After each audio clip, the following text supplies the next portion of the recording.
This friendship park, in keeping with its name, has fostered friendship for several years between Panama and Costa Rica. There is no border within the park. It is a shared territory.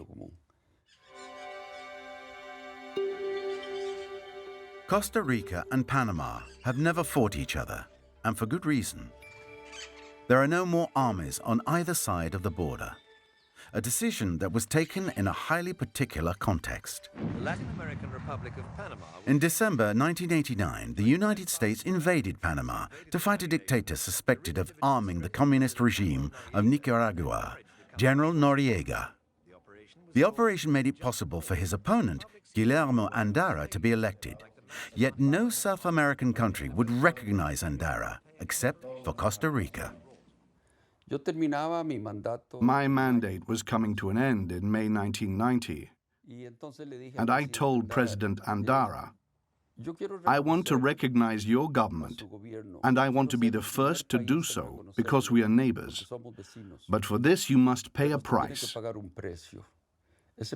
And that price is the abolition of Panama's army, which has done nothing but harm Panama with its coup, as was the case for Haiti and countless other Latin American countries and throughout the world. Panama agreed to follow in the footsteps of Costa Rica, which had abolished its own army back in 1948, with a new constitution designed to avoid future coups. In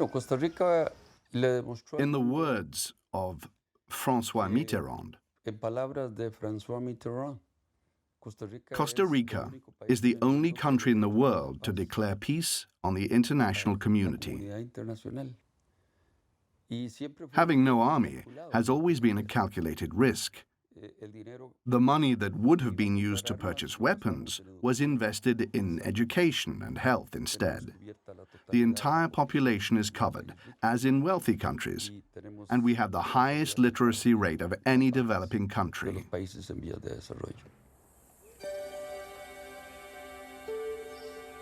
La Amistad Park was born before the demilitarization in 1982 to protect 400,000 hectares of tropical forest, which has an extraordinary geography.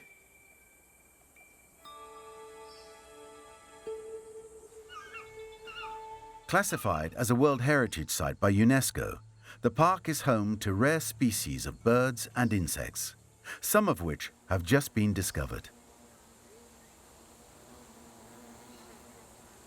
The park is a unique place where we've identified several endemic species.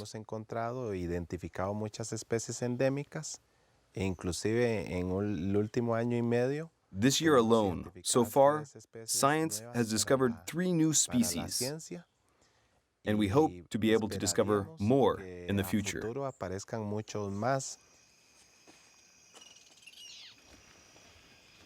Roger Gonzalez is a biologist. Every morning he walks the trails that have been made available for rare visitors, often researchers who come to study the nature.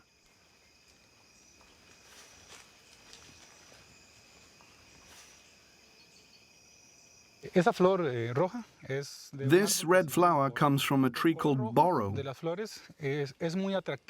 The red flowers are highly attractive for several species, notably the birds that come to seek its nectar.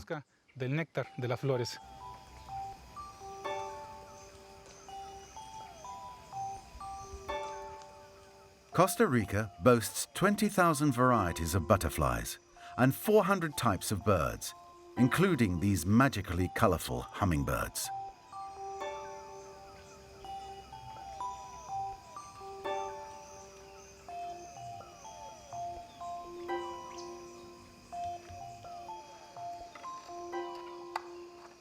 It is also home to many mammals which are mainly seen with the help of infrared cameras installed on the trees. Like this tapir, or this endangered jaguar, whose habitat has been preserved by the park. These clearings correspond to areas that were deforested long before the forest was declared a national park. All the trees that were cut went to the lumber industry. Ever since the park has been protected, we've seen a natural regeneration. But some invasive plant species are causing problems for this regeneration. These plants cover most of the vegetation. Luckily, we can count on these insects. They feed on this plant that slows the regeneration of these clearings. It's a very beneficial biological controller. The main interest of La Amistad National Park is that it has slowed the predicted deforestation thanks to cooperation between forest rangers in Panama and Costa Rica.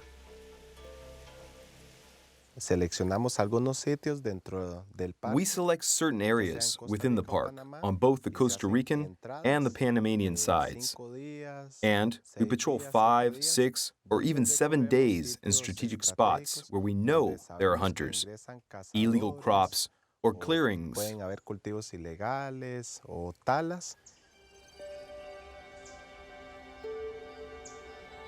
These patrols have their limits. In Panama, crops continue to advance and nibble away at the forest. Sometimes to the detriment of the Indians, who have always lived there, such as the Nassau, whose life on the river is threatened by the construction of a dam that will bring electricity to the region.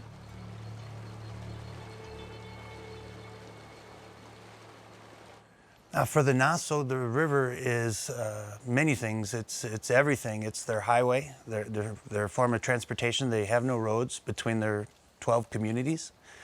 It's their source of food. It's where they bathe, laundry, everything. And so the risk is if they should lose that river from hydroelectric development, then they lose their way of life. The only hope for the Nassau and the forest is the fact that UNESCO is worried about the proximity of the dam to La Amistad Park, so much so that it has issued a warning to Panama. UNESCO has said that should there be any further hydroelectric development in the park, according to plans that have been investigated, then they will lose World Heritage status. This is what is so important about a peace park. Being able to put this forest and river under international surveillance, giving them an ecological value that puts the brakes on certain economic appetites.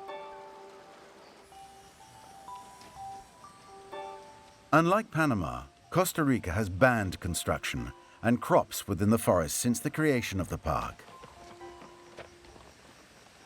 A decision that wasn't easy to get accepted.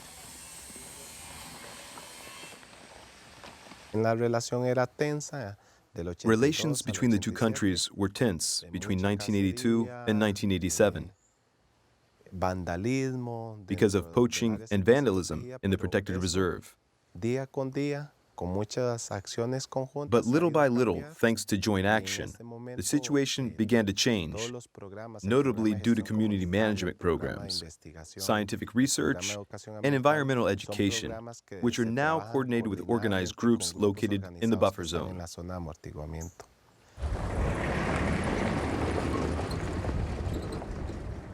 Panama and Costa Rica have led programs to encourage farmers living on the outskirts of the park to grow organic coffee, which fells fewer trees and requires less water.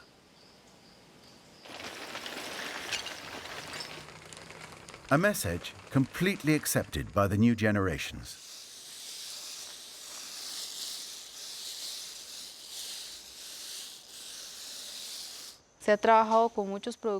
We've worked with several producers to get them to stop using agrochemicals, or at least the healthiest ones possible, environmentally friendly ones with green labels.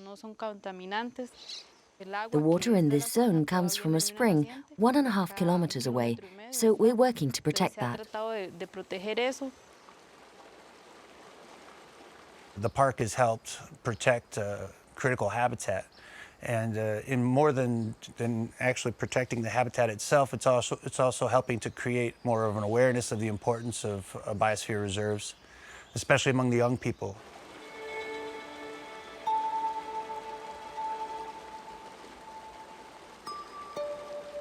In the Valley of Silence, we're in close contact with nature. In peaceful spots like this, it's almost like the forest belongs to us. The park doesn't belong to anyone, but we love it and protect it as if it were ours.